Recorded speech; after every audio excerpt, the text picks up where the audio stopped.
What was this audience promised? They Nothing. Said, hey, what were they told? Like, hey, come see music? I don't know what they were told. I didn't think anybody'd show up.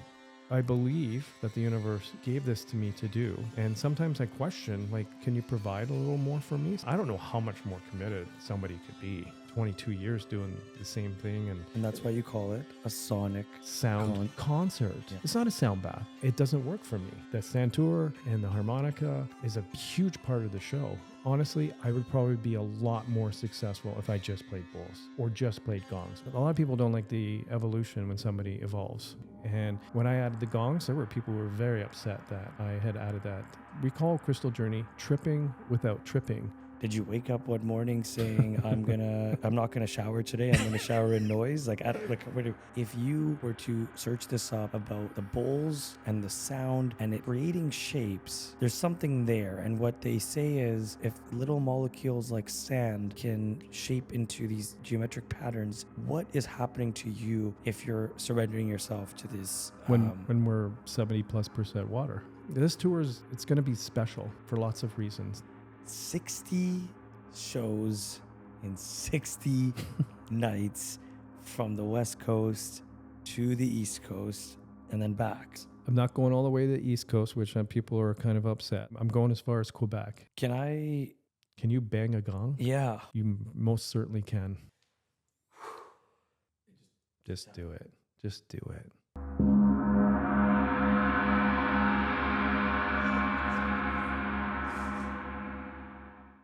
Welcome back to another episode of Limelight. This is a mellow one, but I have a very special guest here today who I met by chance visiting Salt Spring Island, and there was a yoga studio there, and the lady that owns it, very sweet lady. What's the yoga studio called? Ganji's Yoga Studio. Ganji's Yoga Studio. And the owner's Luna.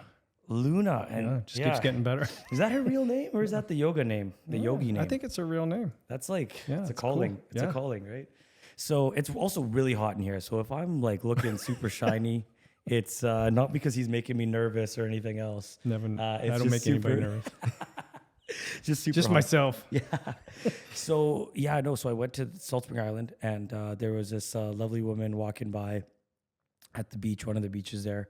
And it was a Thursday night and I'm talking to someone else and I said, yeah, it's so nice. Salt Spring Island's so nice. Like, traveling locally, support local. And what I meant by that was supporting like a local island to go to, right? And she stops and she goes, did I hear local supporting local? I have a yoga studio and tomorrow night, look him up, David Hickey, he's coming by and it's going to be, she did call it a sound bath. Yes, that's fine. And I said, okay, sound bath, do I bring a towel? I am on Salt Spring Island. I mean, it's a hippie island, so if I'm gonna do anything on this island, I might as well. A lot of my friends, they'll go to spas, they'll sit in saunas and different things like that. I don't know many of them. I shouldn't assume that would go to a sound bath. So I thought, you know what, this would be the worst case is it's an experience that I won't care about. The best case is I am gonna do a podcast with the guy that did the concert. Here we are. So I ended up going. I didn't confirm with her. She said just search him up. She didn't give me her number. She mentioned the yoga studio name. I didn't remember the name. I don't think there's that many yoga studios in. Is it in or on when you're on an island? It's on. On an island. In Salt Spring, on Salt Spring Island. On Salt Spring. Well, that's the other thing though. They say in movies but on TV. Yeah. So when you talk about a TV show, you say, hey, did you see that? It happened on CNN. Yeah. But then if you say it was on the Superman movie, no, it's in the Superman. In the movie. I was in the movie. Yeah. Anyways. The movie of my life. Yeah. So anyways, I went to the sound bath. It was amazing. And David Hickey over here was the performer. And no better person to introduce himself than himself. So David Hickey, would you like to share with the audience who you are? I am David Hickey of Crystal Journey, 2+ decades now. And, just listening to you, the synchronicity of ending up at that show on Salt Spring, that is what Crystal Journey's been about. Word of mouth, grassroots, I know we'll get more into it as we go along, but how have I kept this going? And it's, little increments, little pods, if you will. It's interesting you said beach, little seashells of vibration. People just, like, oh, this is happening tonight, or, this guy's coming to town. And it's not always what you think it's going to be. And I mean, that night was really good, and you were buzzed afterwards, and as a result, here we are. Well, everything was buzzing in the room. I mean, there's frequencies and things like that. Yeah. So if you're listening to this, you probably either you know who David Hickey is and you came here because you're a fan of him, which this guy has fans, believe it or not. Apparently, I'm one of them too now. Or you've never heard of sound baths or anything like that before. So you don't describe your performances as sound baths, and you never have. Never have. And sound bath is a new terminology. Yeah, I guess time is irrelevant considering, the Mayan calendar and stuff. But yeah, I was, one of the first in Canada, most definitely, to be doing this kind of work. And right out of the gate, I never called it a sound bath. And maybe it did, that term didn't exist back then anyways, but I always just kind of kept it loose and put no pressure on myself of saying I'm this or that, gong master, bowl master, guru, whatever. I'm just this guy, I'm who I am sitting in this chair right now. And, for lots of reasons. I mean, number one, I don't want to put any pressure on myself to say, this is what's going to happen during the show. And, and second, I'm not qualified. I don't have any diplomas or degrees. I mean, the only thing you can do in music is a music degree and music therapy in that. But, as far as I'm concerned, and, I never took those courses in universities. It's on the fly, and I call it a concert. And I think that leaves the door, I know that leaves the door open for a wider, broader range of people who would be more apt to come than if you call it a sound bath. And I have nothing against that. I mean, there's plenty of sound baths out there, but what I offer is a concert, and whatever happens during, I leave that up. It's like you're not responsible. I'm not responsible. Well, you are responsible. I am in a way. Like for sure. No, Yeah. for sure. We'll get into that. We'll get into I know you want to talk about the Grateful Dead, my experience with them, and Jerry Garcia once said, he's like, when the music's done, it's over. Well, you do with it what you want. And he was kind of referring to people taping the show. I mean, the Dead were one of the first bands to allow fans to bring in tape recorders and, back in the day. And he's like, hey, when, and the music industry went nuts because they're like, you're not charging for that, and he's like, hey, it's free, man. After we're done with it, you do what you want with it. So that's kind of what Crystal Journey is. It's not mine. I don't own it. I'm not in charge of it. I'm just a guy. I step in, step up to the plate, and hopefully I'll hit a home run. If you go on YouTube, I would say in the last 5 years, a lot of people started doing obviously online stuff. So there's a lot of videos in the last 4 or 5 years that have millions of views of people saying, hey, here's a sound bath. Listen to my, tones or whatever. And for what it's worth, I think if you do sit there and you put that on and you lie down, you will probably still receive some of the benefit by listening to the audio of it. But this seems to be all these views and everything else came in the last 4 years. There aren't that many sound baths that have millions of views that are 15 years old on YouTube anyway. Yeah. So yeah, if you search it up online, you might even find your stuff. You have one thing posted. You don't want to be called a sound bath because you don't feel you feel you're doing more than just the bowls. I think that the definition of sound bath, if you go on YouTube and you look at the most popular videos, it's like one person with like 4 bowls. 4, 6, 8, 4, 10, 6, 12, 8 bunch of whatever. bowls Yeah. lit up and nice colors, and they're just playing around with those. Yeah. You have how many instruments is it? It's a bunch. Harmonica. Well, again, it's going to be. I'm really excited to talk about the evolution of Crystal Journey, but current instrumentation is eight plexi gongs, 6 bowls, 2 harmonicas, 2 santurs from Iran, Persian. So that's the instrumentation. And that has been streamlined from 40, 50 gongs, 80, 90 bowls, harmoniums, marimbas, vibraphones, you name it. I've had it all. And what Crystal Journey has evolved into, what it is in its present day, is those instruments that I have now. And I have sold everything else off. I don't have anything else other than what people will come at the show and see. So no other instruments. No other instruments. No. Wow. This is... it's kind of like Bob Dylan going electric. It's like you stick to what works, and over the years, I found what works for me, and my current lineup is what works for me. So Let's talk about where you got started. How the heck did you get involved in making this kind of music and sound, if you will? Because, like you mentioned earlier, he's one of the first people to do this. Now there's so many people on YouTube all over the place that are doing Gwyneth different things. Paltrow and the Kardashians have bowls. I mean, there isn't pretty much anybody who doesn't. Yeah, That makes me think. Like, I was gonna say that there is probably some therapeutic value of actually doing the bowl yourself, almost too. for sure. Right? Yeah, absolutely. But trust me when I say this. I've experienced his show and then a little bit of a warm up today. When someone is a professional at playing certain instruments, I mean, I can play the piano and I could play a couple keys, maybe a little bit, but it's not going to sound as beautiful. And when you add in all the different sounds together, it's quite remarkable. So you're saying that it was an evolution to get to what you have today.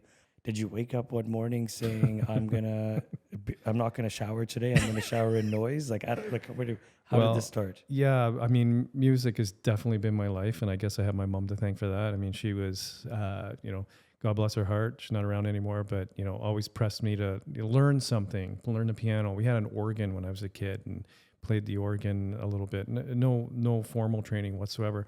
I have a ADHD mind, to just sitting down and having somebody teach me wasn't ever going to happen. And I think the evolution of Crystal Journey benefits from that. But, definitely music early on.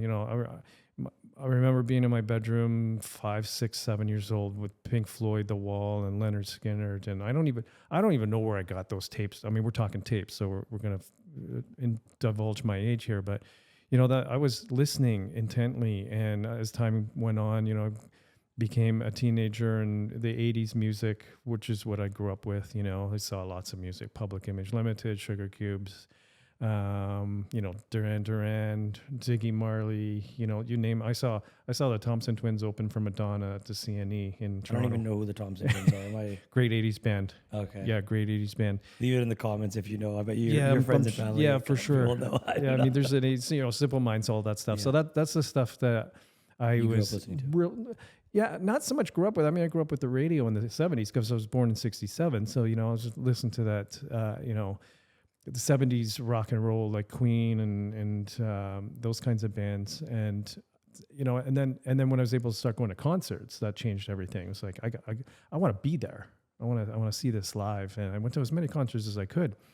And then over the course of time, I was starting to get really bored with the music that I was listening to. I felt like there was something missing, even though even to this day, to me, the 80s was the last great music. And that's just my personal opinion. I mean, I stopped there, but there was something missing, and I had no idea what it was. No clue. I was just like, I need more. It's like, I guess it's like a drug, if you will. It's not doing it for me. I need to take more. I need to experience something different. And I didn't know what that was. So I was getting really frustrated. And then lo and behold, in March of 1990, the Grateful Dead came to Hamilton. And I had no idea really who they were. I did have a CD in the dark. So I did have a little bit of knowledge of the music per se, but not the intensity of what they were all about and how big they were. And they had a following, and they'd been around since the 60s and all of that. So I got a ticket to the show. This is March 21st, 1990. And I went. I had a shaved head. I had Doc Martens. I was definitely, where's Waldo in that crowd? It's like tie-dye and Jimi Hendrix shirts and sandals and stuff. But before they even came on stage, I knew I had found what I was looking for. It was like, oh boy, here we go. I was like my late teens, very early 20s, I think. And that was even before they stepped on stage. And when they stepped on stage, something happened. It was just the room electrified. And I was like, oh my God. Prior to that, I'd been to a lot of concerts. Nothing like that had ever happened. I mean, applause for when the band steps on stage, but this was something different. And I knew I had arrived. Even before they started playing, even before they started warming up, I knew this is where I was supposed to be. And they started playing, and it was like it never ended from there. And from that moment on, I had gone. I tried to see as many concerts as possible, And so I caught the last 5 years of the Grateful Dead with Jerry Garcia, and I saw over 150 concerts. Yeah, I was at a lot more, couldn't get a ticket for, because at that time they had become so big. I guess people like myself were looking and searching and trying to find something that was bigger than themselves. And the Dead at that time were it. And I never looked back. And then unfortunately, you know, I mentioned to you today, today's August 1st, it's Jerry's birthday. And 1 week later in 1995, he passed away. He was in a rehab center. And, you know, I was working at the time. And I remember getting a call from my boss, who really didn't know anything about me personally. He's like, I just heard that your friend died. And I had no idea who he was talking about. I was like, what friend? You know, like, I'm sure I would have found out from another source. And he's like, that guy you go to see all the time, the concerts. And I was like, Jerry Garcia? And he's like, yeah. And I turned on the radio, and the local radio station had mentioned that he passed. And I was like, oh boy. So that's the kind of impact that the band had, that my boss at the time thought that he was my friend. That's how much the band meant to me. So I wonder how many, you know, thousands of other people, the same thing. So when he passed away, it left a big hole.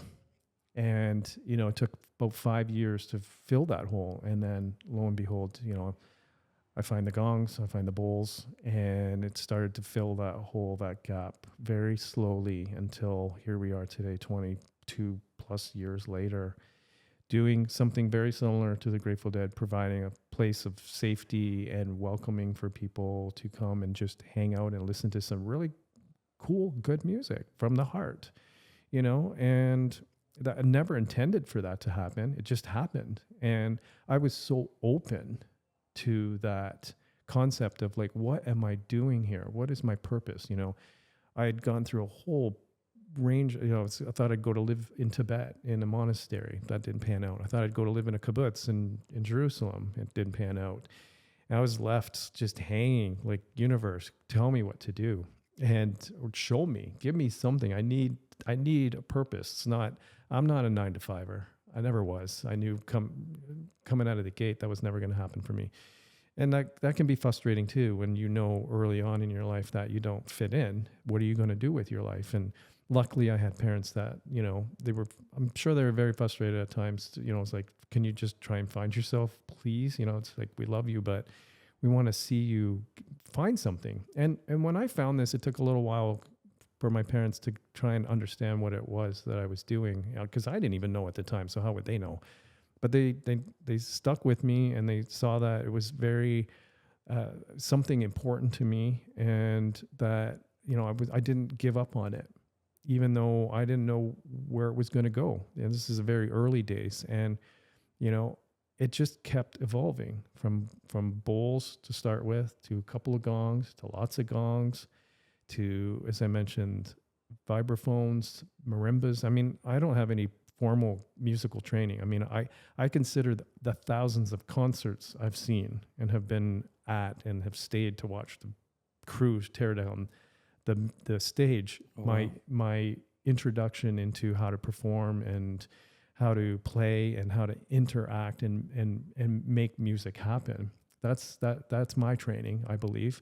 And again, it works well for Crystal Journey because it's all improvised and it's all just on the fly, just like early jazz. And, you know, I never know what's going to happen. And so I've stuck with it. And, you know, there's certainly been challenging. I have a wife and a daughter I have to support.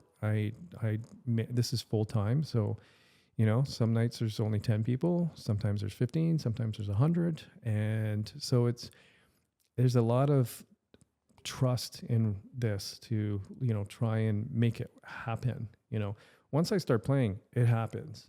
You know, it's the stepping outside of in the 3D world that is a challenge. You know, finances, rent, car payments, car repairs, gas, all of that. So it can be challenging, but once I start playing, that's it. Everything fades away, and it's just pure magic, like you experienced on Salt Spring. What was your first show? Like, when was your first actual show where you performed a sonic concert? My first show publicly was at a school in Hamilton, Ontario, and I had a little hippie shop in Hamilton in the early 2000s, and we sold tapestries and incense and candles and stuff. And eventually found our way to have some Tibetan bowls and tingshaws and things like that. So there was, and again, that was kind of on the fly, never planned. It just kind of happened and evolved. And next thing I knew, I was doing health shows in Toronto, the Whole Life Expo, and the trade shows, and a woman there had a crystal bowl. I'd never seen one. I had the Tibetan bowl, the brass one, but never saw a crystal one. She took me to her booth. She played it. I'm like, oh man, this is something else. Of course, being in business, I thought, it was for me to sell. And so we got some bowls in. I found a distributor, and I think we got about 6 or 7 bowls in. So they're made of crystal? They're made of pure quartz crystal. Yeah. So there's crushed silica fired at a very high temperature, and I believe it's called a centrifugal mold. And just doesn't Salt Spring have a lot of natural of that crystal on the island? Is that what I think actually a lot of the Gulf Islands have different mineral content. I think Salt Spring actually does have. Some guy told me they have the most quartz. Oh, it's the quartz, and that's not what's. Is that what's in the? Well, quartz silica is quartz. Okay. It's like Corning, New York has a lot of silica, and they crush it up and then they fire it at a really hot. When I think silica, I think of those little bags. Yeah, the packets that keep things dry. Yeah. No, this is silica. Crystal. Silica crystal. It's very different.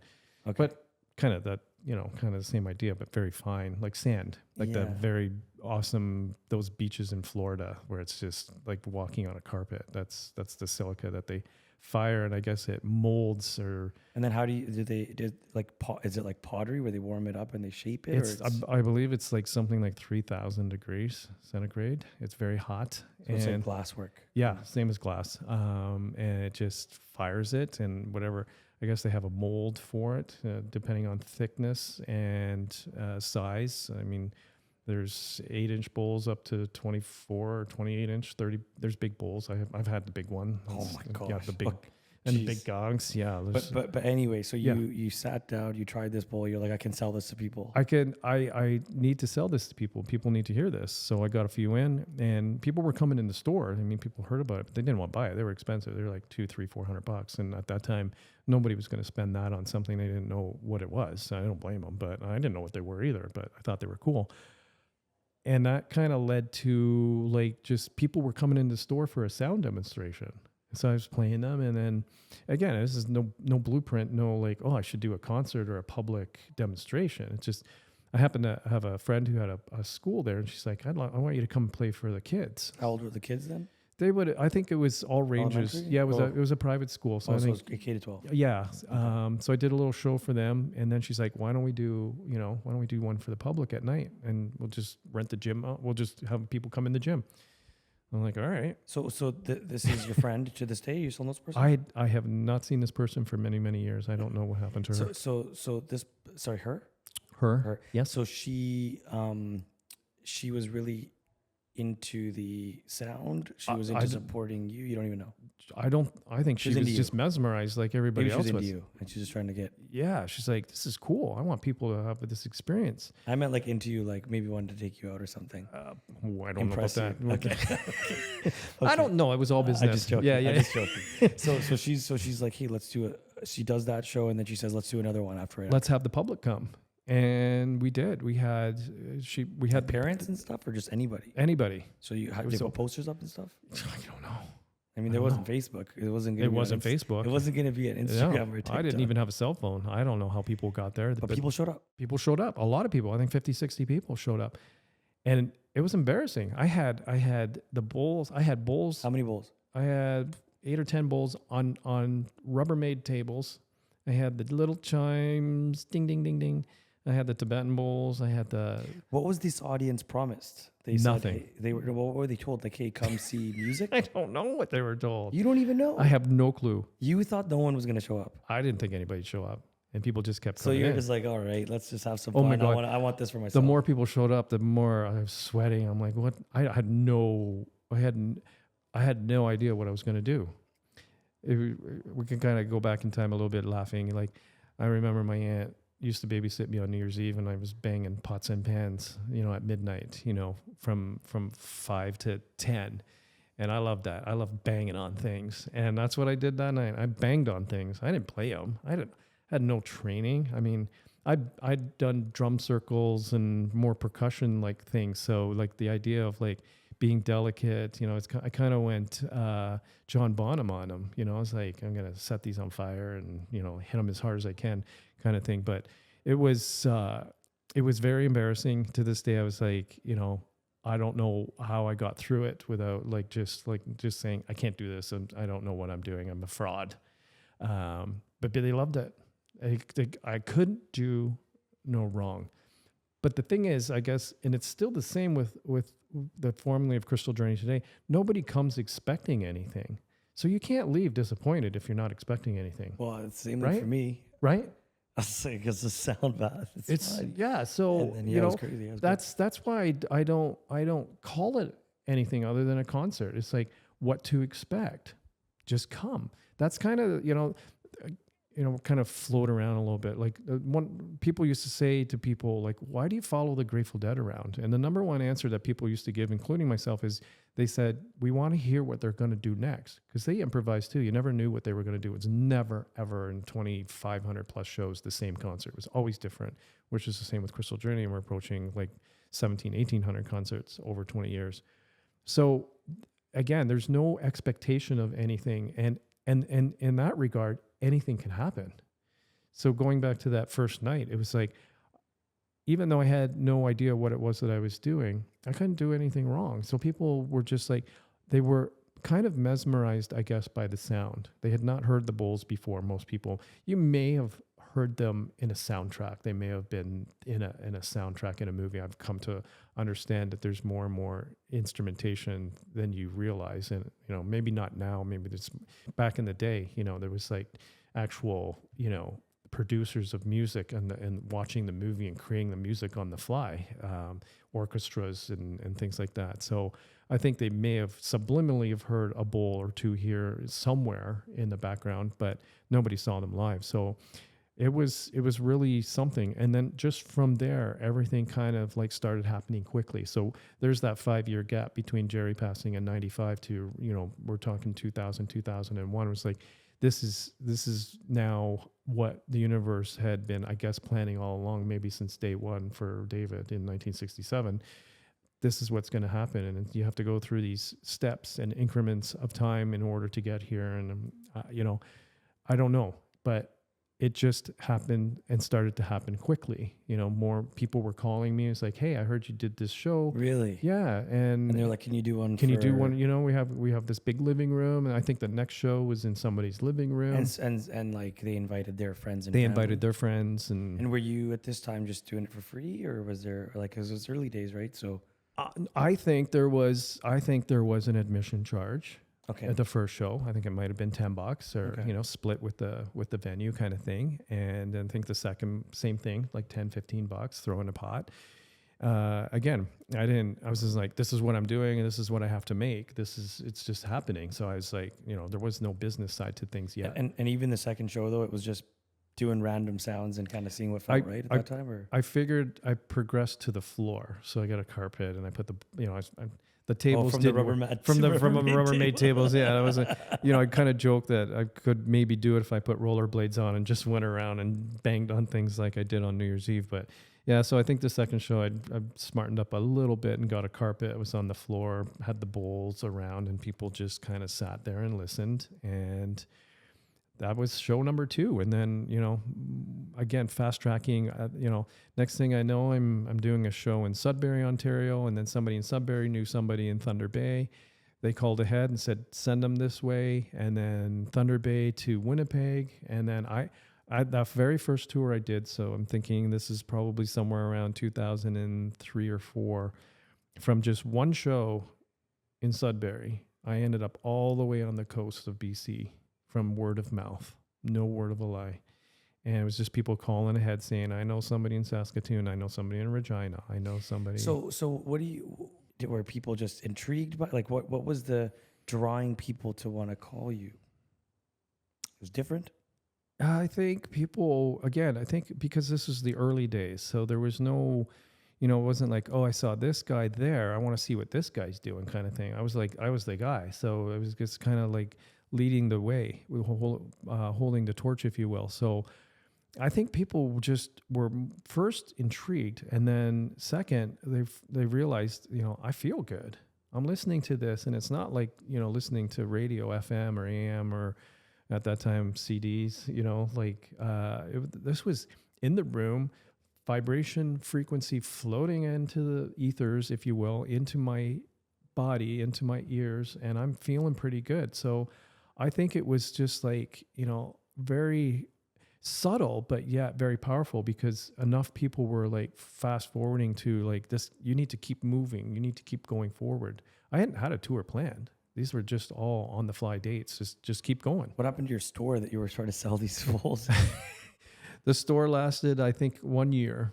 I like things before that. It seemed to be either 6 months or a year. It's like, I'm done. I can't do this. I don't want to be stuck here. Kind of like a job kind of thing, right? So I just like that first gig in Hamilton with the bowls and that on the table was kind of like the cement of closing the store. It's like, I want to do this, even though I didn't know yet.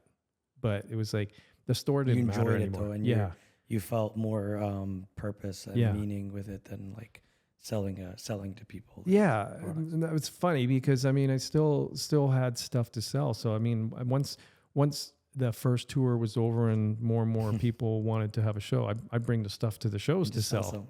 Sell the tapestries and sell. Yeah, totally. Well, think about how much more meaning it is. I mean, recently I was talking to someone just like about when you have products on the shelf, and let's say you have a really nice product and then you get it into a grocery store and it sits on a shelf. It doesn't move, but then you have like a story or you have some sort of, infinity they're to it. Feeling it. Yeah. They're going to go, oh my gosh, there's a different meaning towards that product. Yeah, totally. And they're going to say, oh my God, this is the guy that played that. This is the feeling I had. If I buy that, I have a piece of that day, right? And it's interesting you say that because there's definitely more thought put into, I don't have a lot of stuff to sell because I don't have a lot of time. I mean, now that the shows have progressed and, we'll talk about the tour coming up, it's a 15-minute break. I've got some crystals on the table, some necklaces and jewelry and things. And I think it is that idea of like having just a little something for people to take home. I mean, having clothes and hats and all that. I mean, we've dabbled in that, but it's not really what I want to have at the shows. It's like I have some stickers and things, but just, a little piece of quartz or something to take home and say, hey, this was at the show. I've, like it was maybe charged at the show, like energetically. Yeah. So did the Grateful Dead have a lot of merch and stuff? Oh my God. You were buying it all? Oh yeah. T-shirts. Yeah, that's what it was. Yeah, T-shirts. But I mean, back then they were $10. Yeah, it's crazy now. It's $90 for a Rolling now they're Stone $90, T-shirt. And there's also like usually a lineup for like 2 hours. So you're just thanks. Like, yeah. But the thing with the Dead was they had such a following that there were people in the parking lot selling. It was a circus. That's crazy. Yeah, and I was part of that.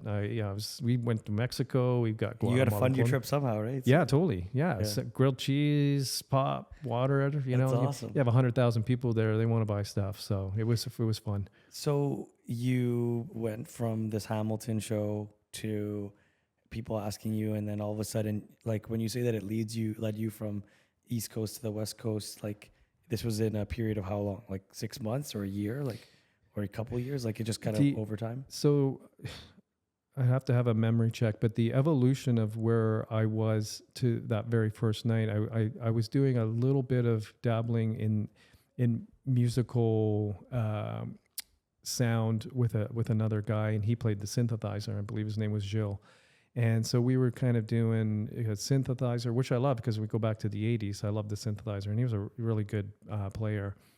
We'd have those sounds sync to the key of the bowl, and I kind of went a little Jim Morrison for a bit. I was like on my back with a mic doing whale calls and things like that. I was like, oh my God.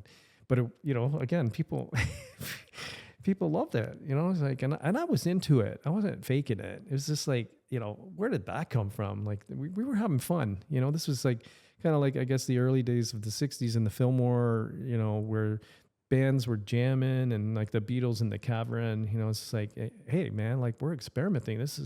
There's like, nobody's going to tell us what to do and how to do it. And that's kind of so it evolved from there. But then I wanted to go out on the road, and this person didn't want to go out on the road. So I'm like, I need to move. I'm in a Sagittarius. I mean, drives my wife and daughter nuts. Like I can't be in one place for too long. I just go bat crazy. So again, Crystal Journey affords me that to be able to move and travel a bit, because people are like, how can you keep doing that? So we'll talk about the 60 plus shows in 60 days. So when I came to Salt Spring Island, I witnessed one show, and you said, hey, before the show, you said, hey, just last night. And I'm like, did you just say that you did a show last night too? Okay, that's cool. It was on Boyne Island. It was on Bowen Island. So you did a show on Boyne Island. You're on Salt Spring. And I'm like, this guy must be going to Galliano tomorrow. I went to Nanaimo. Oh, yeah. Okay, close enough. But I drove from Kelowna to the coast for just those 3 shows. Wow. That was because I had 3 nights in a row. 3 nights in a row. And that was 6 ferries. That's insane. For 3 shows and then back here to get ready for this tour coming up. So I'm thinking, okay, you have, you did a couple shows, a couple nights. Then you mentioned that you are excited to announce or to share with everyone your tour. 60 shows in 60 nights from the West Coast to the East Coast and then back, I guess. I'm not going all the way to the East Coast, which people are kind of upset. There's people asking me. I'm going as far as Quebec, and then I start my journey back to the West. Are you doing? You're doing Ontario though. I'm most of the bulk of the shows. I believe there's 29 shows in Ontario, and there's about 14, 15 in Saskatchewan. So sorry. Okay, I guess when I think East Coast, I think okay, Ontario, Quebec. I forgot this guy goes to all the islands. Right? Yeah, So yeah. So there's provinces beyond Ontario. Yeah, and I have played there. I've played as far as St. John's, Newfoundland. I mean, I did a whole tour in 1 year. From St. John's, Newfoundland to Tofino and everywhere in between. Now, that was over a span of 6 months. This is, right now, I think we have 63 shows in 60 days. I think I have 2 days off in that span, but there are multiple days where I have 2 shows in one day. I looked at your calendar. Evening. It's on his website, which is crystaljourney.ca. 60 shows in 60 nights. Oh. Who's done 60 shows in 60 nights? Think about it. For the people that are listening that might have had to do one performance for something and they prepared for it. So, and you look at like even big musicians, they're not doing 60 shows in 60 nights, right? So when I think about this, I see someone that is trying to, push the limits of what they're capable of doing. And why 60 shows in 60 nights? Why? It's funny. How did it even start? Was it an idea? There was so there's a festival happening in Labor Day weekend in Ontario, and so they contacted me and said, would you come and play on the Saturday night? And so I was like, let me think about it, because I had no plans of heading back east. As I'm from Ontario, we moved to the West Coast 2 years ago, so I've been kind of feeling like it's time to go back, because that's really where my fan base is. So, it's a couple of years away is a long time for people who've supported you for such a long time, but it's a lot of work, so I hadn't really thought about it or planned it. It's in the back of my head, maybe next year or, next spring or next summer. This was 2 years ago, never panned out last year. And then this festival, said, we really want you to come. What's it going to take? So I said, here's what it's going to take. And they're like, okay. So from there, I built the whole tour around that one date, which is August 30th. So I had to look at what's in front of me and what's behind me. Why did you choose 60? What was the number? I asked you this before. Yeah, well, it's funny. A friend of mine from Ontario, she goes, well, you're not 60 yet, so it's not celebrating 60 years. I'll be 58 this year. But that was an interesting concept. 58? No. So it was like, okay, so if I'm going to drive all that way, I'm not going to just go for that show. I wasn't going to make enough to pay. Oh, yeah. I guess you can't take these gongs on a plane easily. No. And you don't trust it in the luggage or whatever. We flew to Mexico 1 year with everything, and that was a nightmare. And not so much the safety of the instruments, how much it costs to ship them. Oh, yeah. Yeah. But so no, it was. So you got to drive it. I'm driving. And it's like, okay,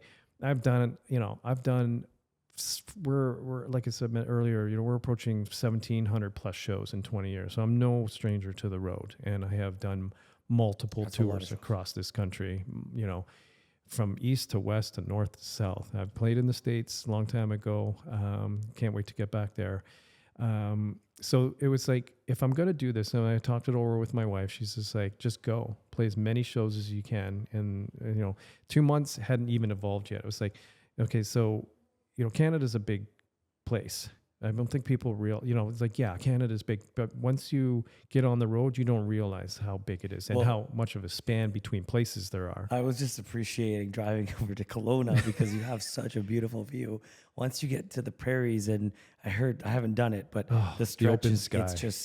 it's nothing. Yeah, it's easy. It's People, cruise people control. people just say, oh, there's nothing to see, but there must really be nothing. You're just driving straight. You're driving. Is it a straight road too? Well, what's the joke? You can see your dog run away for 2 days in the prairies. So it was just, it was like, That's crazy.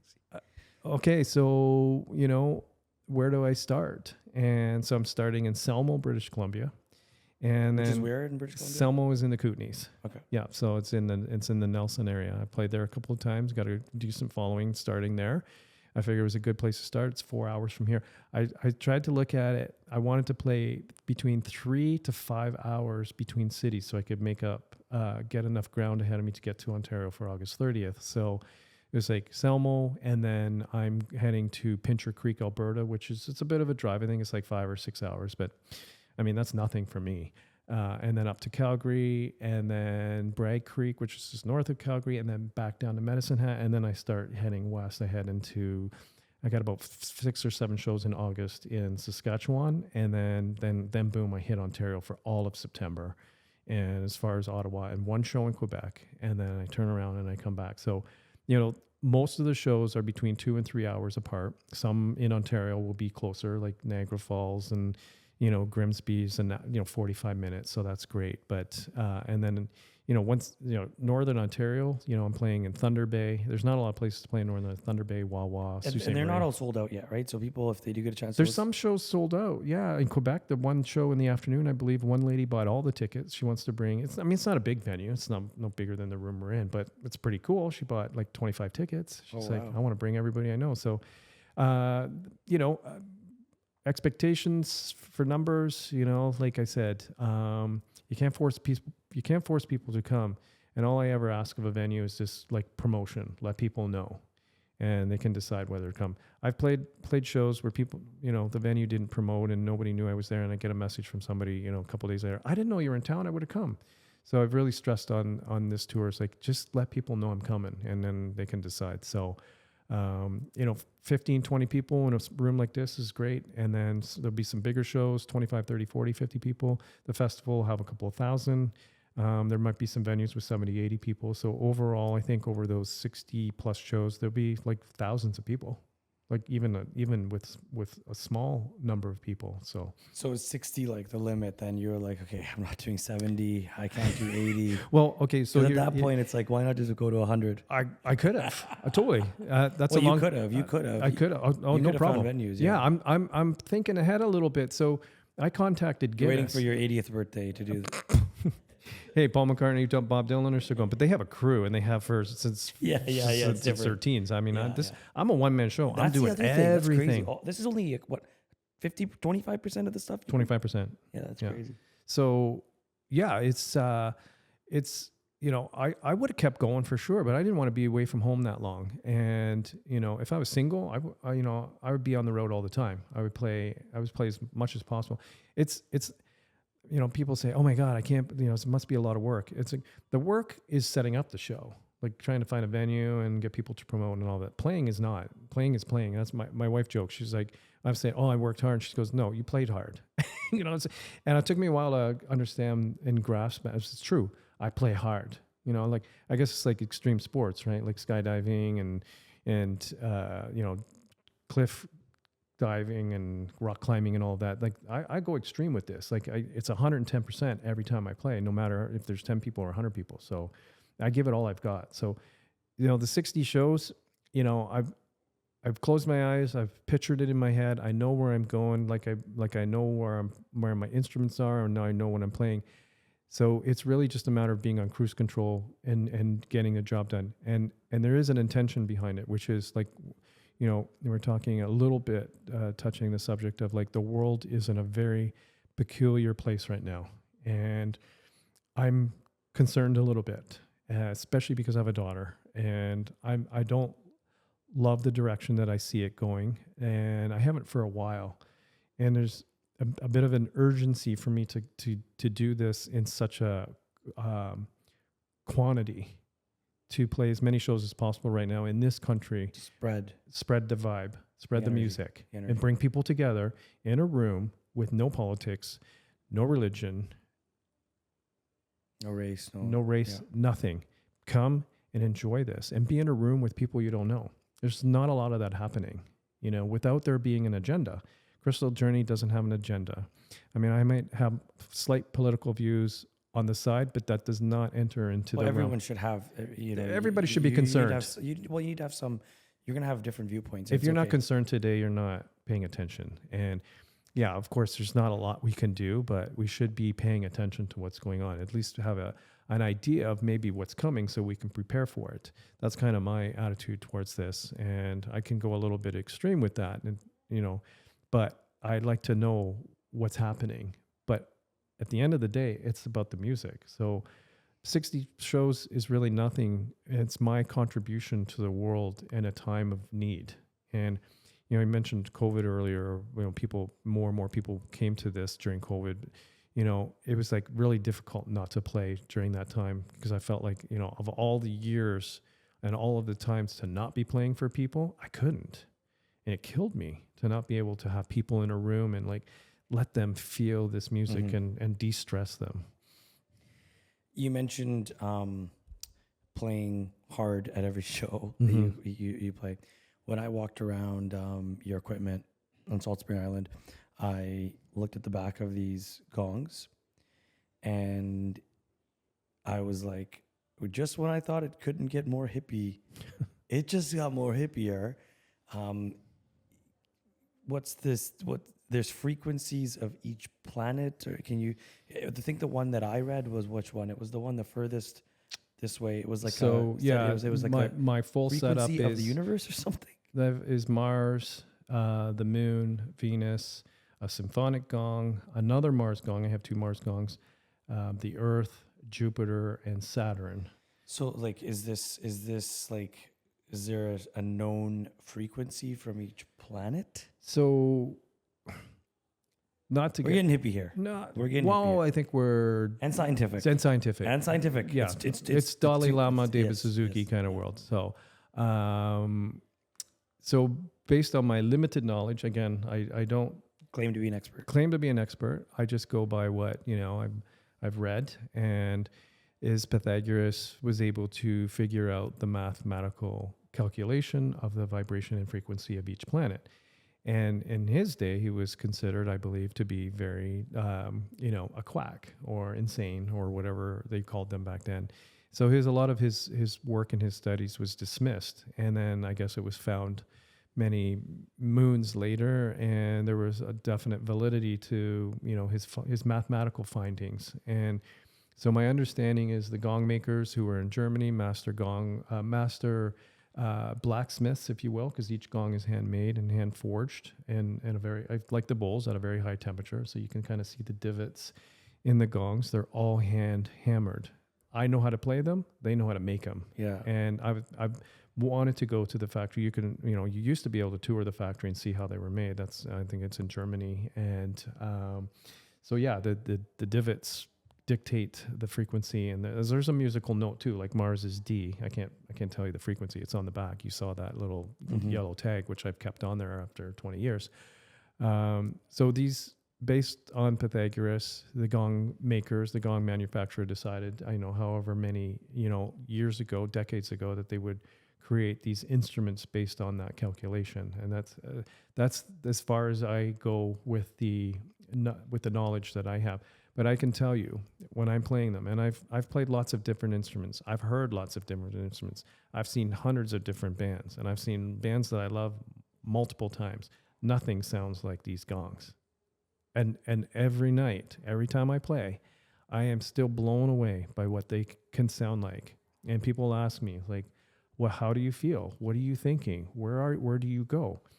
And there are nights when I truly believe, and this isn't scientific, it's just what I feel, that the gongs are talking to each other. And it feels like they're talking to each other from their respective places in the universe, whether it's their celestial place where Mars and Venus and where our solar system and how the planets are aligned, they are talking to each other. And I'm, as like you, a facilitator of that conversation. And it's like, you talk about hippie and trippy. I mean, I'm not on anything when I'm playing. And my web guy, who's my best friend, we've talked about this. We call Crystal Journey tripping without tripping. And I think that's why a lot of older people like what I do, because there's like, they're having an experience without having to take anything, because they probably wouldn't. It's just not their thing, right? Like there's, again, like different modalities for people in the sound baths, whether it's mushrooms or cacao or different, mind altering experience. I don't offer that at the shows. I think the music's enough for that. So that attracts, we're getting off track here, but that attracts a little older audience, if you will. So you mentioned that these sounds sound like the different parts of the universe, making noise, and it might sound like, okay, what's going on here? Now, I will say we recently had an episode with Dr. Valorie Masuda, who is a licensed doctor in Canada who has legally prescribed psychedelics for those who are in end-of-life care. And if you haven't watched that already, I really encourage, if you're a fan of David Hickey, to learn a little bit about the great work that's happening there. But I will say is because there's so much restrictions around doing legal and clinical trials and things like that that the government will support, since they can't always have a psychedelic present, guess what they use instead? Sound.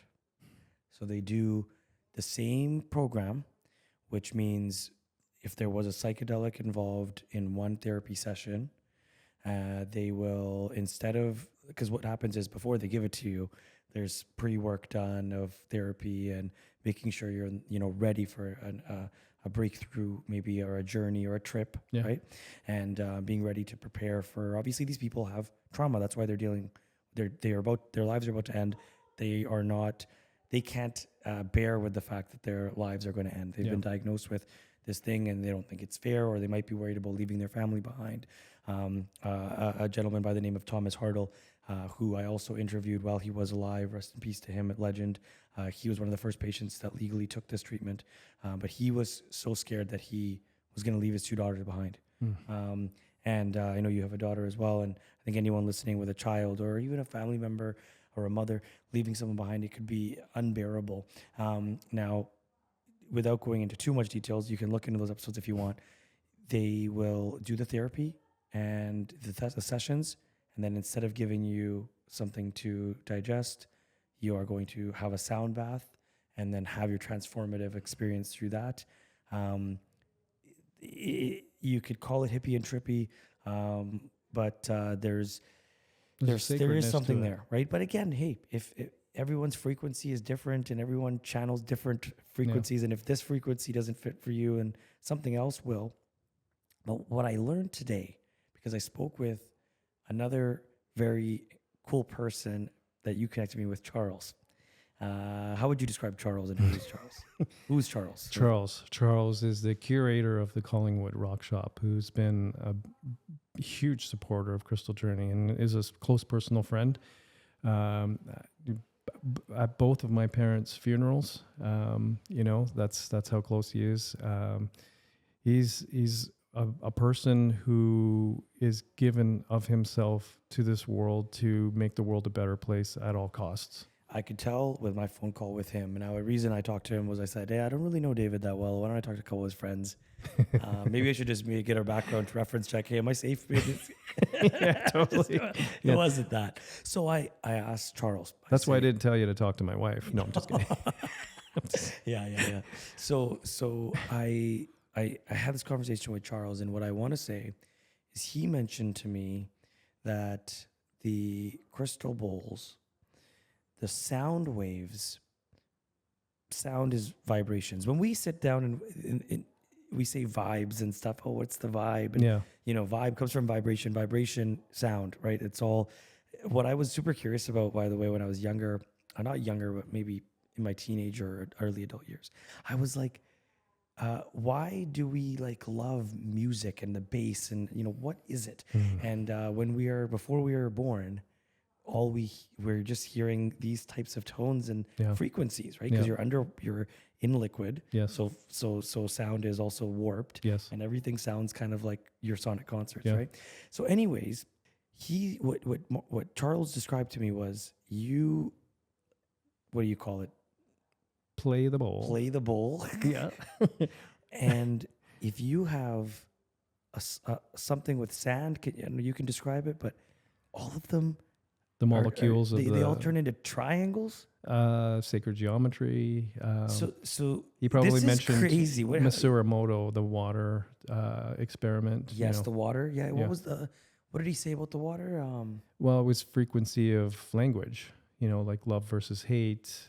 Yes, you give love and then you and get what back. what that water looks like. So crazy. With both of those words. But okay, well, the water, you might argue, I don't know, but if you were to search this up about the bowls and the sound and it creating shapes, there's something there. And what they say is that if little molecules like sand can shape into these geometric patterns, what is happening to you if you're surrendering yourself to this? When we're 70+% water, Wolf. right? So Yeah. what are some molecules in our body experiencing? Something's happening. Something's happening. And I really respect you for the fact that, you don't want to sit here and say, hey guys, come to my show. And then all of a sudden, all these things are going to happen. You know what? I'm not sitting here to say that night was, my whole life changed after that night. But it's still a nice, soothing, meditative, and space. Yeah. Whether you choose It to meant sit something to you. Yeah. No, but you could feel there's something there, Yeah, right? So yeah, it's not just what I'm trying to say here. It's not just like hippie, hey, whatever this is. These geometric patterns and things like that. We can't see what's happening inside of us. But do you have any thoughts that you want to add to that, to the listeners here, or to your fans, or to people that listen to this right Well, definitely Charles is the expert, which was, I didn't know what you guys were going to talk about. So it kind of takes the pressure off me of having to try and explain maybe something that I don't know a lot about. Because again, I've kept out of that side of things to make it easier on myself to just present the show. We're talking about hippie dippy. I mean, I was born in 1967, the summer of love. And I mean, if you look back in time, a lot of this stuff, if you will, it's not the right word to use, but we'll use that word for this conversation. A lot of that was happening back then as well. New forms of music. I mean, we were talking about the Beatles earlier. I mean, like, think about the switch and the change of the music from the 50s to the 60s. And not only that, from the 40s to the 50s. And then, I mean, there's this revolution of sound, if you will, and even how records were being created. I mean, the Beatles were the pioneers of that with, George Martin, and how music was being put to phonograph and how they wanted to create this particular sound that people could listen to. And it wasn't, as you mentioned, it wasn't just about the words or the music itself. It's what is it doing to the person? And the Beatles, I don't think ever since there've been people try to emulate it and copy it, but nobody got to it, like Sgt. Pepper's and the White Album and all of that. This is kind of what we're talking about, frequency and vibration. When people used to listen to music with their headphones on, and they would lie back and they were transported, and kind of like what you're describing with the bowls and the sand. I mean, that's most likely what's happening to that individual with these headphones on and listening to A Day in the Life, or Day Tripper, or like something's happening. It's not just the music. There's something else happening, and music, unfortunately, along the way has lost that. Whether it's intentional or not, whether the music industry became part of the agenda, if you will, of like we can't have people feeling too good. Like, it's just not. We don't want that. So music switched. I know Charles talked to you maybe about the 432, 440 hertz, which yes, he definitely did. Yeah, I'm aware of that. You know a lot about that. He said to. Yeah. Go ahead, yeah. And I mean, I play in 432. I believe for me it works. It's good. It's how my instrumentation. So like you're saying that all the music we listen to is a certain frequency. Frequency to it. It's kind of like if you think about back in the day, cassette decks used to have a tone and a pitch where you could slow the music down. It's kind of what that, if you will, not getting into too many details and specifics. That's kind of what they've done with music. I don't know if they've slowed it down or sped it up. But you're saying though that this is intentional for people to feel worse. I think that's for another podcast. Yeah. Yeah. But you're thinking that's the vibe here. Yeah, totally. Yeah. Okay. Which is funny because, like I said, I play in 432, but my intention is pure. I believe intention trumps everything. If you have a pure intention and your heart, as you know, the Beatles said, all you need is love. And really, when you get at the core of what they were trying to, get the message across. When the message is pure, it's from the heart, it's universal. And whether it's 440, 432, 450, 460, it doesn't matter to me. That's my opinion, which is why I don't talk about it, because it doesn't really matter. It's my intention is to bring this music to people to make them feel good. It's never changed since day one.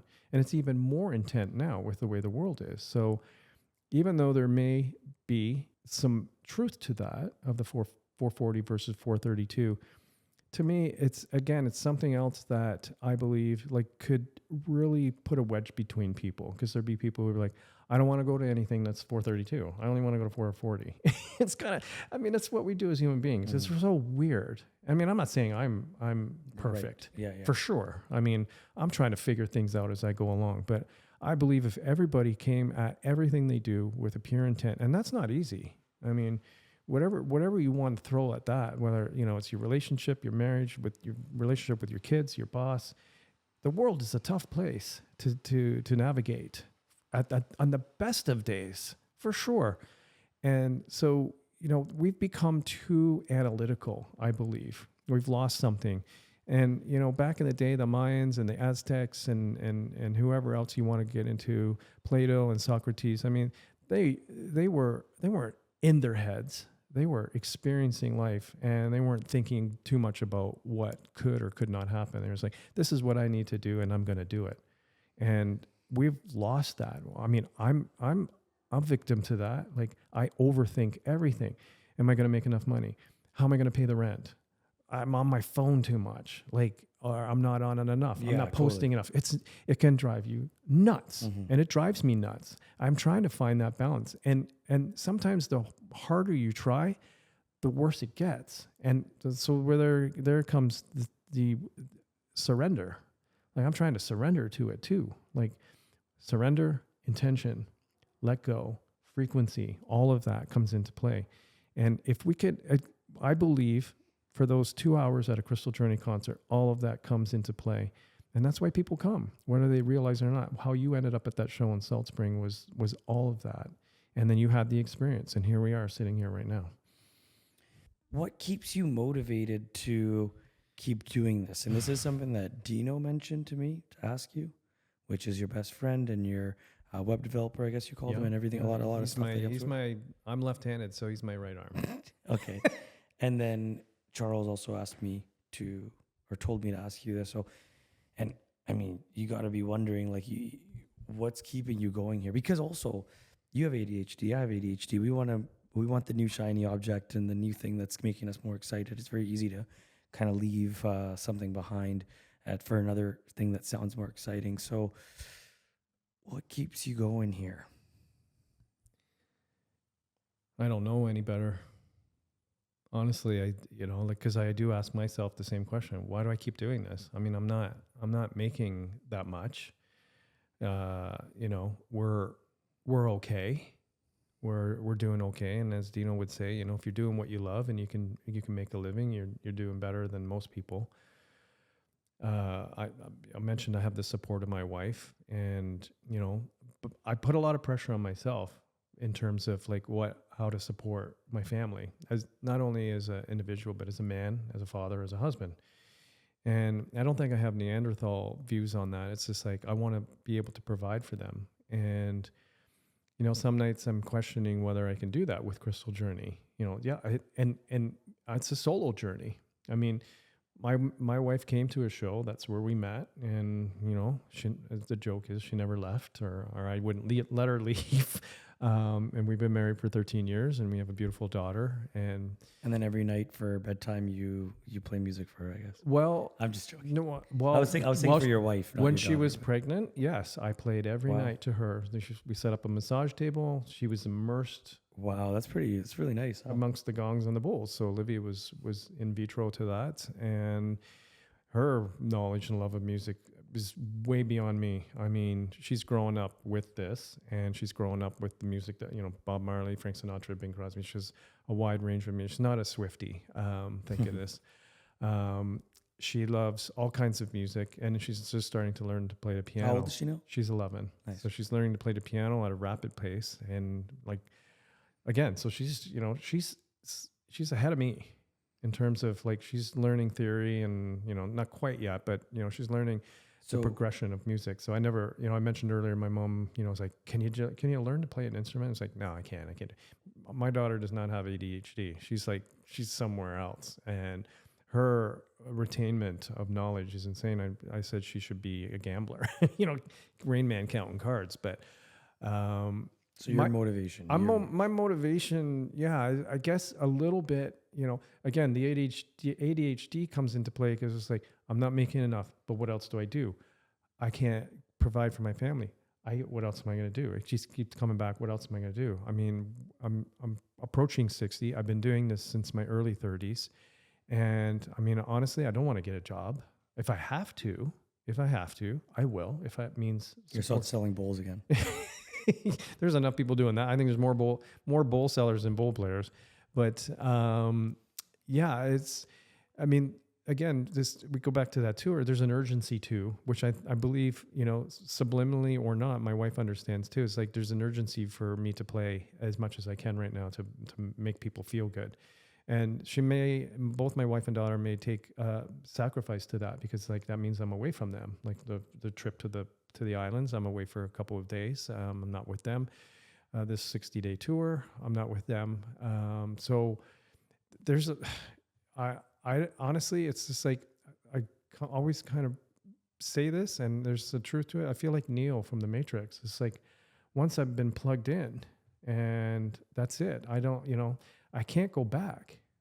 I don't, you know, I believe that the universe gave this to me to do. And sometimes I question, like, can you provide a little more for me so it makes it a little easier? I don't know if there's that, you know, it's like test of faith or like test of endurance or commitment. I don't know how much more committed somebody could be. 22 years doing the same thing, and day in and day out, and driving and setting up and tearing down and talking to people. I mean, I love it.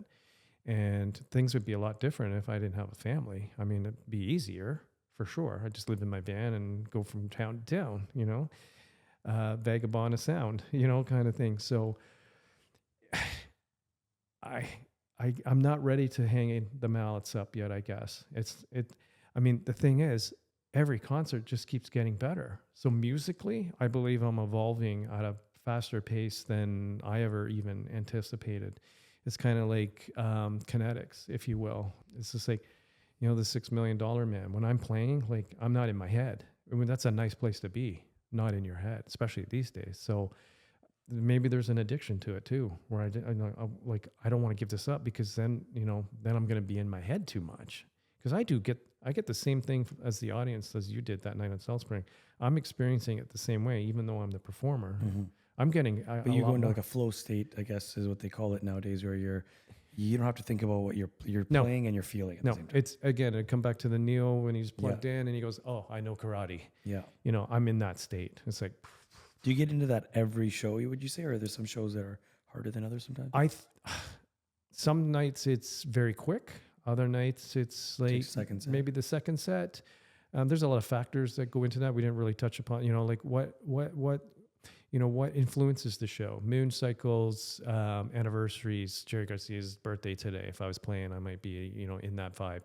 My anniversary, parents' death anniversary. I always played on John Lennon's death on December 8th. I was, you know, so I felt like I needed to honor him in some way. So there's a lot, you know, full moons, new moons, equinoxes, solstices, New Year's Eve, one of my favorite nights to play. End a year and begin a year with this. No better way, as far as I'm concerned. So there's a lot of elements that go into, and then how many people are at the show? Is everybody into it? I can read a room really good now. I know if people are into it, and that really excels the music pretty quick. If I have to kind of, if you will, sell the show, then I take some time. I take it easy a little bit, and it's like might be a little like less intense, if you will, and like kind of draw them in a little bit, and then once I feel like the room's committed, it's like here we go. And I'll say that in the second set. I'm like, I could really feel that everybody was into this. Like, hang on, we're really going down in this set. So you don't know what you're gonna feel, and nor is David gonna say, "Hey, this is what it's gonna be like." David also doesn't set rules of you must be lying down, you must be standing, you must be sitting, you must be sleeping. First of all, I never got to say, and thank you for waiting because we were late because we went to the wrong address. So we were the last ones, and you waited for us. So thank you. And that was part of everything too. So we get there and we're the last ones. Everyone's laying down. I'm like, some people are blindfolded. So I'm like, okay, yoga mat, lie down, just lie down.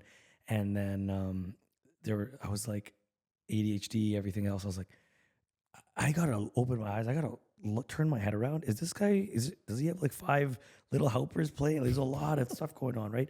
So what Charles was saying, or maybe both of them said it, is just like the first set that you come to something like this, you might be like super confused and everything else. You mentioned now the second set. The second set is usually where people, I guess, generally, and for me too, I was like, okay, there's no other like 4 little minions that are helping you play. This is just him. Okay. And I just wanted to see, what are you playing? What is this? Right. Because you close your eyes, you hear a bunch of noises, but then I look and I'm like, okay, the strings, how are you playing them? And you're banging the strings. Right.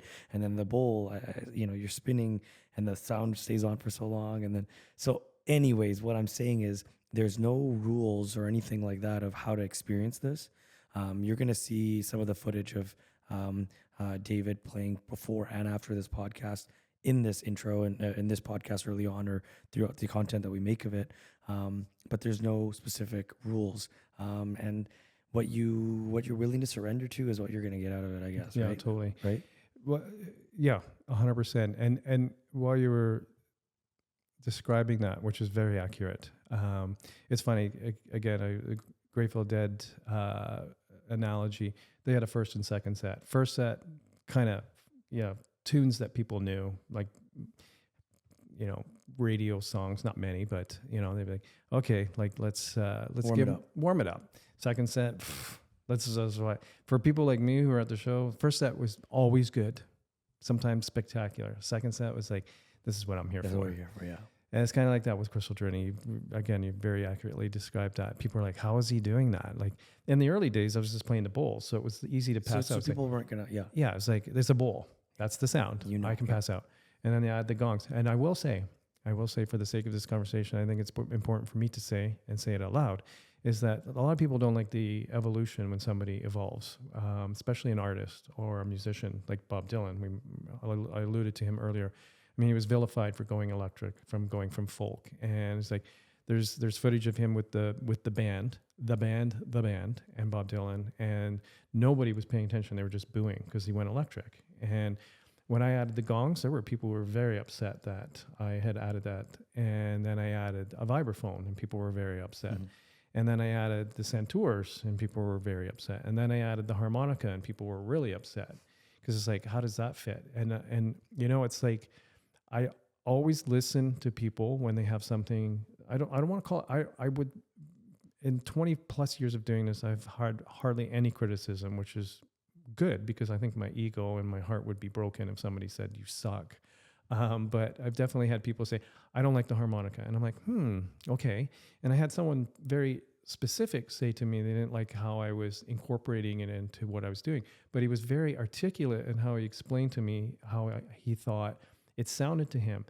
And at first, and this was a private conversation I had with this person, and so we were sitting down to coffee because I knew him. But he was very, as I mentioned, he's very articulate. And instead of getting my back up and going like, who are you to tell me what to do? This is my show. Something told me to listen, and I'll say something else about somebody else who told me something. I listened to what he had to say, and whatever he said to me, I switched how I played. I went from just like, if you will, it's not what I was doing, but I was just, instead of just blowing on it and making sound, I figured out a way to like fit it into what I was, Wow. my intention was for it. Because what I was hearing in my head wasn't what other people were hearing. I loved it. I love the harmonica. A lot of people don't. It's like the accordion. I mean, it's the Grateful Dead do say you either like them or you don't. You either like the accordion or harmonica or you don't. But I've had people come to me now that I've, paid attention and say, I don't like the harmonica, but I love the way you play it. And I love how it's like flows with the santur and the bowls. And it's really trippy. I use it more as a drone effect, if you will, now. And it works really wonderfully, I think. And I think that's calmed people down a little bit who are like, harmonica, well, how does that work? And it took some time. And so, I've had to like really stick to what I feel works best for me instead of what I think other people. I honestly would probably be a lot more successful if I just played bowls or just played gongs or just played bowls and gongs. I really believe that, but it doesn't work for me. The santur and the harmonica is a huge part of the show, and it's something that gives me pleasure, and I like what I'm hearing, and I feel like I'm evolving every night, and it's part of the show. Every instrument, if you will, is like an all-star band, Ringo Starr's all-star band. Everybody gets a chance to shine a little bit, and the santur is very heart-centered from that part of the world, from Iran. I've really, again, not to be political, but Iran gets a bad rap, and I have an instrument to prove that. It's a very beautiful country, and really like has a lot of rich and deep history. Culture, and when I'm playing the santur, I can feel that, and that's from my heart. I feel, especially these days, I'm sending that vibe out when I'm playing it to that part of the world, not just Beautiful. Iran, but the Middle East. And then the harmonica is like, okay, play with me. It's like, let's mix this up a little bit. And then the bowls come in and add a very etheric sound to the whole mix, if you will. So it brings it all together. And then the gongs are like shamanic, like warrior, Krishna, if you will, like just like, let's go, we're going into battle, but like, we need to win, kind of thing. So it's cool. It's really cool what's happening. And that's why you call it a sonic sound concert. Yeah. It's not a sound bath. All of what I just described is happening and happens when I'm playing. Yeah. And I don't know what's going to happen. And it's magical for sure. 100%. Just like why I kept going to see the Dead. It's like, I just want to listen to the music. This is something special, really. And to this day, I mean, it's been 30 plus years since Jerry died. And I just started kind of really listening to them again. And I was like, really listening to the music and the subtle nuances of how he played guitar. It's like, to this day, only Jerry's guitar can give me goosebumps of all the music that I've listened to and see. And when I'm playing, sometimes I'm getting goosebumps. So it's on that same frequency of what it was that I was looking for in music. And there's a song called Unbroken Chain with the Grateful Dead. And there's a line in the song called, listening for the secret, searching for the sound. And that's it. That's what Crystal Journey is. Searching for this sound. And I found it. The universe gave it to me. Wow. And all types of music, I know you mentioned there's different frequencies and you may not agree with not love some of the frequency. And there's a lot of stuff, I think, in our current world that is to keep us distracted or angry with our neighbor or whatever, than bringing us together. And that's a whole part of what, Limelight podcast is about is, bringing people together, having these kind of conversations. And when you go to a live music event of any sort, whether it's the frequencies that you don't like, whether it's a Swiftie concert or something else, regardless, when you are there, there's more to be felt. Even if the sound is coming through speakers and it's being amplified, you really get to feel something more. And some people will agree. Some people maybe don't go to that many concerts or haven't been to many. You may hear some of the sound baths on YouTube. You may hear some of the music that David makes in this episode, but nothing compares to actually feeling it in person. So if you're listening to this and you're somewhere across Canada, that you can go to crystaljourney.ca and see his current shows upcoming in the 60 and 60 nights, but obviously in the future, you probably keep that website updated with Yeah. what's going on. And the Facebook page too is, like love it or list it. Facebook has been a real, Well, that's how I found you, because I searched know, David Hickey. yeah, I think I searched David Hickey sound bath on Google, and it took me, and then I put Salt Spring because I needed to find your show. yeah. So because I didn't have her number, she just said search David Hickey, so I just found it. It got to the thing, and I was So like, the Facebook page. and I just saw all the bright colors and everything. I was Yeah. like, this guy's hippie. Let's go check this out. Well, that's, Crystal Journey Facebook page, David Hickey Crystal Journey. And that has all of the dates and a lot of information about the music and where I'm going to be and the venues. As I mentioned, the shows, it starts in Selmo, BC, and then goes across lots of shows in Saskatchewan, a few in Manitoba, tons in Ontario, and then coming back. And so that again, it's word of mouth. So I really, if you're out there and, if you're in a place, I mean, I'm playing everywhere, between BC and Ontario, there's many places that I'm not hitting. So if you're in any of those provinces, look it up and, come out to a show. And maybe you'll be like Raj and be like, I want to interview you now. I don't want to, it's like, but that's how this grows. And this tour it's going to be special for lots of reasons. Not that any of them before weren't, and not any of the future ones are not going to be. All of them are special, but there's something about this tour as it progresses, and each show, each night, I can't wait to see how I evolve musically and what's going to happen and what's going to transpire. And then coming back, some of the venues I'm playing on the way out, I'm playing on the way back. So there'll be a lot of things happen to me personally and celestially and on the planet. I'm definitely not going to be the same person I was when I left as when I come back, and in between and everywhere else in between.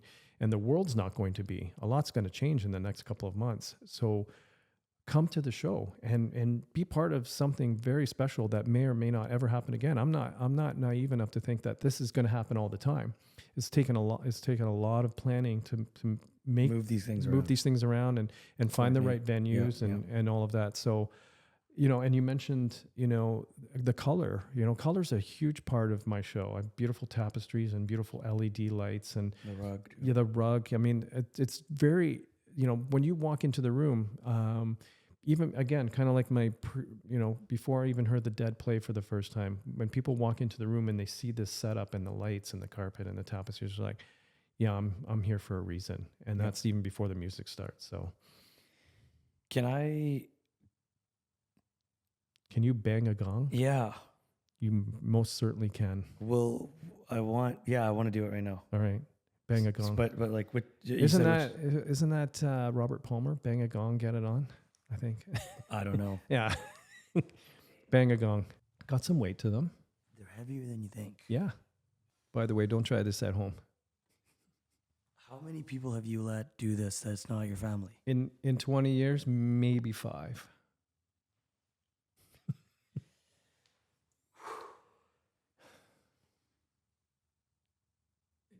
Just do it. Just do it.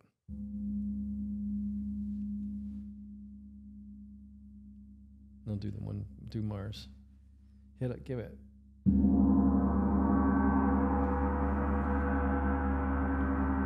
Give that one a little better. Just, they can take it.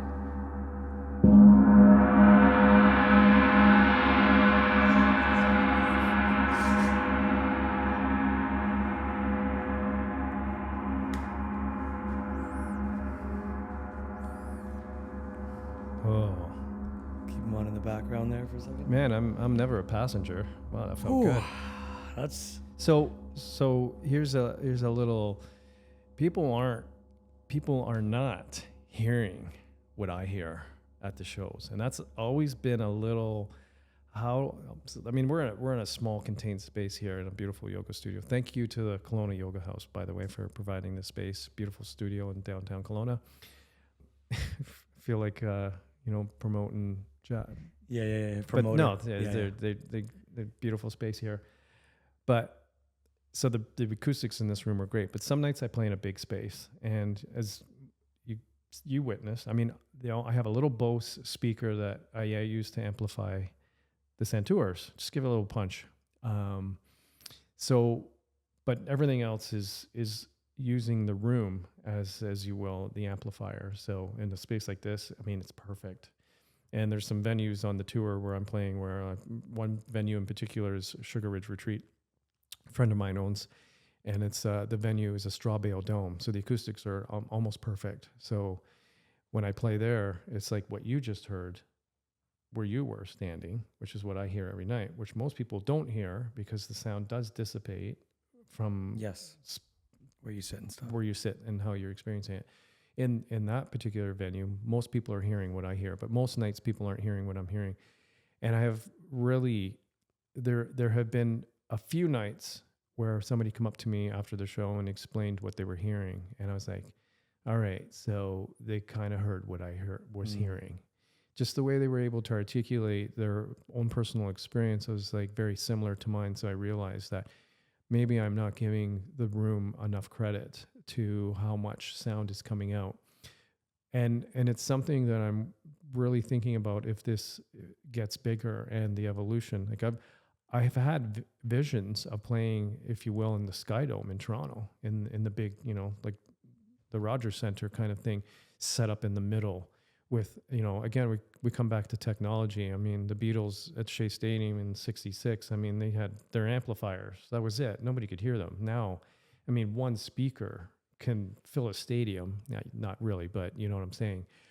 So it would be acoustically possible to play in a stadium, which I've envisioned, in front of 50,000 people and have them have the experience, and maybe possibly have the space mic'd properly with everybody's got headphones on. Now I know techno music and there's certain places that do that as well. For me, it has to be acoustically perfect in some manner. And a friend of mine builds geodesic domes, and I've pictured kind of like a Peter Gabriel show where I'm set up in the dome, in the middle, on a stage, and we mic the inside of the dome, and that's what's being amplified out to the stadium. Because in that case, I'm contained in my space, which is acoustically perfect, if you will, and the mics are so good and the speakers are so good that everybody's going to hear what I'm hearing inside there. Now, I've had that vision when I'm playing. It hasn't manifested yet, and I'm not saying it couldn't happen. I mean, if somebody's listening and somebody's on this tour, I'm hopeful. Could you imagine? It's like being in Middle Earth, like with 50,000 people tribally participating energetically. And that's another thing too. Like, people were like, I wanted to get up and move or dance. Like, I envision a stadium full of people just moving to this sound, if you will, a sea of people floating with the frequencies as I play. I mean, I've had that vision for 15, 20 years, and I would just love to see that happen. And I'm, maybe that's why I keep going, to see that day. And then I can hang it up, or we end up like in space now. The next concert's on the moon. I don't know. Like, I would love for this to get big. My wife's like laughs. She's just like, whatever, you think you're, just this little guy, and she goes like, people love you, people love what you do. And I mean, I can play in front of an audience of 10 people, and I believe I could play in front of an audience of 100,000 people. I just feel like I have that. I am not scared of being in front of people. I just feel like that would just be like, oh my God, here we go. This is what I've been waiting for. And I would, I would love to see that happen. And it all started with the Rubbermaid tables. It's all started on New Year's Eve banging pots and pans. Yeah, well, that's true. Yeah. And who knows what I was hearing in the womb, if we want to go back that far. So again, it's what you said, like what motivates you. It's like, I don't know what else to do. Honestly, I can't be more honest than that. I just think I've thought about it. Like, do what? Sell cars? Pick apples? It's like, I don't know. I love performing Crystal Journey. I do. And I know my wife and daughter know that. And again, it's a bit of a sacrifice to, it's not easy being a partner of somebody who has a passion for something. And my wife is the absolute best wife on the planet as far as I'm concerned. Her connection with my daughter is special to me as performing. So they have that with each other, and I have Crystal Journey, and we get to come together and be a family with the passions that we have. But I have friends in bands, and I know, I've read multiple biographies of musicians who are famous, whether it's Mick Jagger or Jerry, and it's not easy to be in a relationship with somebody whose first love is the music or the art. And I find that balance. I mean, I love my wife and daughter more than anything. I obviously love it more than I love the music, but there's something about the music that is I don't get from anything or anyone else. And I'm very lucky that they understand that and they let me go and do that. That's what they always say. Just go play, have fun, and come home. And I want to keep that going. I would love to, because the alternative, I don't know. And right now I have the strength, the ability, the agility to keep doing it. Like I know I'm going to get in that car and do these 60 days like it was nothing. It's something, but I'm going to do it. And I'm going to come back. And as I mentioned, I'll be a different person. But I really hope after that trip and this tour, I can keep going and keep bringing this to more and more and more people. Maybe Iran, maybe the Middle East, like having these masses of people come together in places on the planet that are in such turmoil that they could just use a couple of hours of this. I would love that. So if somebody can make that happen, I'm there. I'll drive there if I have to. Build the bridge. Well, this music that you're making has really no boundaries, right? Because It doesn't. there isn't a language. One of my co-hosts, he mentioned in an earlier episode how he went to his first concert, and growing up, he thought concerts were stupid. And he said, "What's the point of a concert? I have an iPod that plays the damn song. Do I really need you to stand up on a stage and show it to me, right?" And then he actually ended up going to a concert, not just any concert, but it was Raginder is his name, and he actually plays violin. Oh, okay, yeah. And the way he described it was, it's like I could hear the words of what the music was saying just by hearing the violin. It's like it was speaking to me, and I think that this is a very similar sort of experience. Is what you hear and what you translate out of the sounds that are around you is what David wants it to be for you. Yeah. To have your own moment. So yeah, breath of release it all out. Thank you so much, David, for taking the time to chat with me. This has been great. I appreciate your time and you coming here. It's a big deal. I don't take it lightly. When you said, I'm coming down, I'm like, he's not going to drive from Vancouver to Kelowna. I'm like, and then you're like, I'm coming. So I don't take that lightly. I appreciate it. And it's all part of it. Just like every person that comes to the show, no matter what, after 20 years, I make sure I let the audience know, I appreciate you being there, because without you, I don't get to do this. And I think that acknowledgement is important as the show itself. So it's an honor to be here. I've loved having a little bit of trip down memory lane, and there's so much more. I hope we can do another one. I've had a lot of experiences in my 58 years on this planet, and I'd love to share it someday. Like it's a pretty cool story, and it all led to this, and this is another story. So life's in increments, and my story's not over yet. So I appreciate sharing this one with you. Yeah, no, and the best story of all is the story that's told through these sounds, right? Yeah, totally. So thank you so much for tuning in to another episode of Limelight. Thank you, David Hickey. We wish you the best of your 60 shows in 60 nights. And you were saying there that you didn't think I was going to drive here. I would have had a co-host. We actually haven't done a podcast here in person that I've done without any other co-hosts. Yeah. But it was, like you said, the time urgency for this guy was to do 60 shows in 60 nights. Time pressure for us was, okay, well, we got to catch you before you go. So that's why I was super happy to come here. And thanks so much, guys. We'll see you guys next week. Peace.